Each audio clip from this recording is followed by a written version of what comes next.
एक तो वही सुबह के 6:30 बज रहे हैं। 6 बजे मेरी आँख खुल गई थी ये सोच के कि यार लेट तो नहीं हो गए, जाना है। जाना फ़्लाइट रात की है और मुझे टेंशन अभी से हो रही है कि लेट तो नहीं हो गए। क्यों? क्योंकि मेरा बैग नहीं लगा। बैग लगवाती है मम्मी और मम्मी यहाँ पर है नहीं। कसम से सुबह के 6:30 बजे, इसीलिए मुझे बाहर जाना नहीं पसंद। इसीलिए क्योंकि ना मेरे पेट में कुछ ना कुछ होने लगता है। मेरे पेट में दर्द हो रहा है अजीब सा, नींद आ रही है, सोया नहीं जा रहा है। भगवान जाने क्या है। भगवान जी प्लीज़, हाँ समझ नहीं आ रहा क्या करें। बट फिलहाल सोच रही हूँ 1 घंटा और सो लेती हूँ, फिर देखी जाएगी दुनिया समाज की क्या है क्या नहीं है। तो 1 घंटा सोने के बाद मिलती हूँ। इसीलिए मैं बहुत नहीं चाहती हूँ कहीं, इसीलिए। तो गाइस फाइनली मैं सो के उठ गई हूँ। 9:30 बजे उठ गई थी। मेरी आवाज़ से लग ही रहा होगा तो मैं कभी सो के उठी हूँ। मेरी आंखें देख के लग रहा होगा कि मैं नींद में हूँ। तो हाँ ये सच है कि मैं अभी सो के उठी हूँ, मैं नींद में हूँ, मैं नहाई नहीं हूँ। और मैंने ये बस कपड़े चेंज कर लिए, मुँह धो लिया है ताकि मैं बैंक जा पाऊँ। मुझे बैंक में एक बहुत ज़रूरी काम है, उसके लिए मुझे इतनी जल्दी उठ के जाना पड़ रहा है बैंक। मतलब जल्दी नहीं है, हाँ 10 बज रहे हैं। और फिर भी अब मैं पहले बैंक जाऊँगी, फिर वो काम करके आऊँगी और फिर अपनी पैकिंग वगैरह करूँगी जो भी है। और मुझे अभी आंखों के लेंस भी लेना है क्योंकि लेंस नहीं है। एंड उसके बाद देखती हूँ यार, पता है सुबह से चाय भी नहीं पी अभी तक। मम्मी नहीं है क्योंकि यार मम्मी होती तो कितना आसान है सब। तो भाई ये मैं नीचे आई अपनी गाड़ी में जाने के लिए, मुझे पीछे से ये आवाज़ आई गानों की। ये प्ले स्कूल है पीछे, तो मुझे याद आया कि ये टाइम हमारे स्कूल में हुआ करता था एनुअल डे का। मतलब टोटली एक ऐसे ना मेमोरी सी आ गई बिल्कुल ही एकदम से। मतलब क्या कहते हैं, नॉस्टैल्जिया कि यार ये तो हमारे स्कूल में एनुअल डे का टाइम था। मतलब अभी जितने भी स्कूल होंगे आसपास पूरे नोएडा में या फिर आपके यहाँ भी जहाँ से भी आप देख रहे हो, क्या पता वहाँ पे भी इस टाइम साल के नवंबर के एंड में या दिसंबर में हमेशा एनुअल डे होता है स्कूल में। And that's so nice. अब मैं याद कर रही हूँ कितना मज़ा करते थे हम लोग स्कूल में। खैर अब कहाँ गई वो दिन। तो गाइस मैं घर आ चुकी हूँ कसम से। अभी शायद 2 बजने वाला है। तो मैं तुम्हें दिखाती हूँ टाइम। और मैंने सुबह से कुछ नहीं खाया, मेरे सर में इतनी तेज़ दर्द है। 2 बजने वाला है देखो, सर में इतनी तेज़ दर्द है बहुत ज़्यादा। और मैं मैगी लाई हूँ क्योंकि सबसे आसान खाना वही है। उसके बाद पैकिंग स्टार्ट करेंगे। फ़िलहाल टाइम हो रहा है 3:30। मैंने जेप्टो से कुछ सामान वगैरह ऑर्डर किया, वो आने वाला है, उसके बाद हम ऑर्डर करेंगे। इस बीच मेरे पास एक ऑर्डर आ गया था एंड मैं वो ऑर्डर पैक करने जा रही थी। ऑर्डर के साथ मेरे फ़ैन की एज़ वेल एज़ मेरे क्लाइंट की एक डिमांड थी कि मैम आप अपना फ़ोटो लेके प्लीज़ इस पर ऑटोग्राफ कर देना एंड एक अच्छा सा नोट लिख देना, क्योंकि जिन्होंने ऑर्डर किया वो बहुत बड़ी फ़ैन है। तो ये रही इनकी billing and shipping details. And ये जो ऑर्डर है वो इंडिया का नहीं है, बांग्लादेश का है। तो क्या, तो अब मैं सोच रही हूँ कि पहले ऑर्डर पैक कर देती हूँ और ऑर्डर पैक करने के बाद हम लोग पैक करेंगे। ओके तो गाइज़ ये रहा ऑर्डर, ये रही साड़ी जो उन्होंने मंगवाई थी, फिर ये हमारा की चेन ब्रांड का, फिर ये फ्री इयररिंग्स मेरे साइड से जिसमें वो बहुत सुंदर लगेंगे पहनने के बाद। पैकिंग की साइड ये हमारी ब्रांड का बॉक्स, फिर ये थोड़ी सी डेकोरेशंस डाली है मैंने। अभी मैं ये पार्सल इसमें रखूँगी। पार्सल इसमें रख दिया है, अब थोड़ी डेकोरेशन हम इसके ऊपर करेंगे। और उससे पहले मैं ये फ़ोटो पे रिमार्क लिख देती हूँ अपने ऑटोग्राफ के साथ, बिकॉज़ इन्होंने रिक्वेस्ट किया था। तो इस पे हम एक गुड लक का कुछ लिखते हैं। ये मैंने कार्ड पे लिखा है अपने फ़ैन और एज़ वेल एज़ मेरे कस्टमर के लिए। ये रही फ़ोटो है ना, मैं इसको डाल दूँगी बैग में। तो फाइनल लुक ये रहा कार्ड, ये रहा इनवॉइस। ओके ये रहा कार्ड, इसको थोड़ा सा हम ऐसे रखेंगे।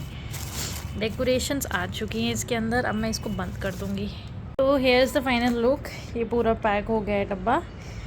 एंड आपको मैं एक चीज़ बताती हूँ कि मैंने अपने डब्बे का डिज़ाइन ऐसे क्यों रखा अपने, बिकॉज आई थॉट कि क्यों ना हम इन डब्बों को ऐसा बनाएं कि जैसे कि लड़कियां इसे रीयूज़ कर पाए। आई नो कि हमें कितने स्टोरेज की ज़रूरत होती है for earrings, for bangles, for makeup, for sandals, for वगैरह वगैरह थिंग, ठीक है। तो इस डब्बे में आप एटलीस्ट अपने मेकअप का सामान स्टोर कर सकते हो, अपने बैंगल स्टोर कर सकते हो, अपने ईयरिंग स्टोर कर सकते हो। सो आपको फेंकने की ज़रूरत नहीं पड़ेगी डब्बा you can use it for later on also. So this is what I thought when I was making the box of. अभी मैंने पैक हो गया, अब जस्ट इसको मैं अपने पार्सल वाले पैकेज में डाल दूँगी and I'm gonna say thank you to Riya who ordered product from my brand. So guys, finally parcel pack हो चुका है एंड ये रहा पूरा पार्सल. मैंने यहाँ नाम भी लिख दिया है.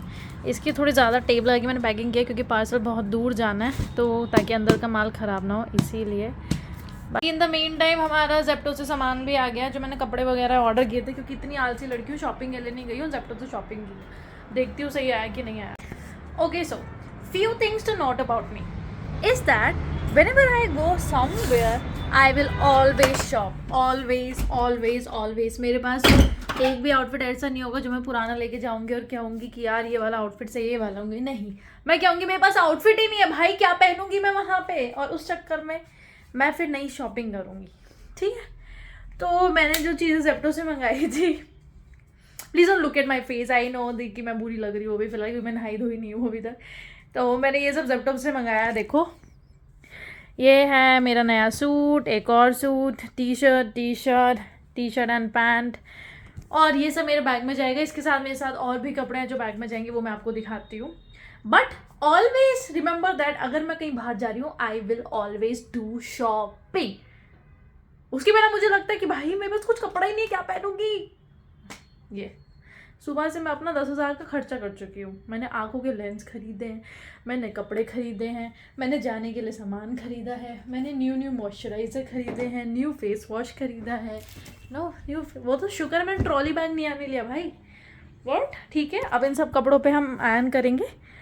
पहले मैं ये कर लेती हूँ, फिर तुम्हें दिखाऊंगी क्या क्या पैक हो रहा है. ओके, तो गाइस मैं फाइनली रेडी हो चुकी हूँ फॉर द एयरपोर्ट. तुम्हें मैं तैयार होते हुए और बैग पैक करते हुए तो नहीं दिखा पाई, पर मैं तुम्हें अपने रूम की हालत दिखा देती हूँ. ये मैंने फिर भी सही कर दिया है, वरना ये सब ज़मीन पे था. दूसरे रूम की हालत दिखा देती हूँ थोड़ी सी, क्योंकि मैं हमेशा ऐसे ही करती हूँ. इसके नीचे लाश नहीं है, इसके नीचे सामान है.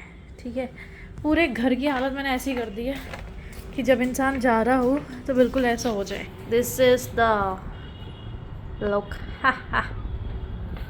अब चलते हैं डायरेक्ट एयरपोर्ट पे. मैं एयरपोर्ट पहुंच चुकी हूँ और कैब में मज़ा आ गया. मतलब अपने मुजफ्फरनगर साइड के भैया मिल गए थे और अपन लोग अच्छे से गप्पे लड़ाते हुए हैं. तो अभी मैं जा रही हूँ गेट नंबर 50 में. और मेरी फ़्लाइट और डिले हो गई. मतलब पहले 1 घंटा डिले थी, अब 11:45 पे हो गए. इनिशियल टाइम जो मेरी फ़्लाइट का था वो 10:20 था.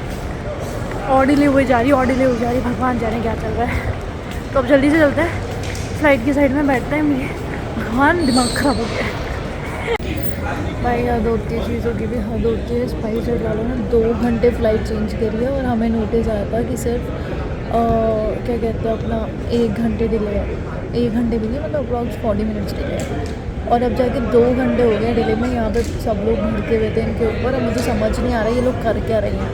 ना कोई अपडेट दे रहा है, ना बोर्डिंग हो रही है, पता नहीं भगवान जाने क्या चल रहा है. मेरा मन कर रहा है घर भाग जाओ, और मुझे बहाना भी चाहिए घर भागने का. सुनाई दे रहा है, ये झगड़ा हो रहा है वहाँ पे. झगड़ा, इन लोगों ने नारे लगाए हैं कि द्वारकाधीश की जय. तो गाइस हम लोग पहुँच चुके हैं और मेरा फ़ोन स्विच ऑफ हो गया. तो यार मैं पहुंच गई थी. माइक होने के बावजूद मैं माइक नहीं लगाती हूँ. और अभी मैं हूँ अराइवल्स पे. हमारे वीनू जी आ रहे हैं हमें पिकअप करने के लिए. और बाकी मैं तुम्हें दिखाती हूँ कि अब हम आज मैं कहाँ रुकी हूँ, और उसके बाद का ब्लॉग मैं कल बनाऊँगी. ठीक है, बहुत थकी हुई हूँ, मेरी आँखें से पता नहीं चल रहा कि तुम्हें. This is the look of the airport and it's my first time at Ahmedabad airport.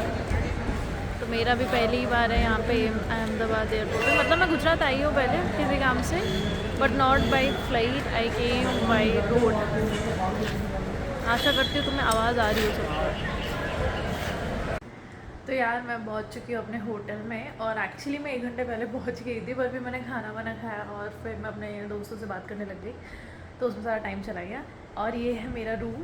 Actually ये रूम शेयरिंग में बना था, पर पता नहीं है, शायद पूरा मेरा ही है अभी फ़िलहाल. तो काफ़ी बड़ा रूम है, बढ़िया रूम है. बाकी का टूर मैं तुम्हें कल करवाऊँगी. बहुत सुंदर होटल है और आसपास का एरिया बहुत सुंदर है. बाकी ठंड लगती है बहुत तेज़, और बाकी का टूर कल करवाऊँगी. So stay tuned and please blog को लाइक शेयर सब्सक्राइब करना मत भूलना, ताकि कल की अपडेट भी तुम्हें मिले. Okay, tata bye bye, good night.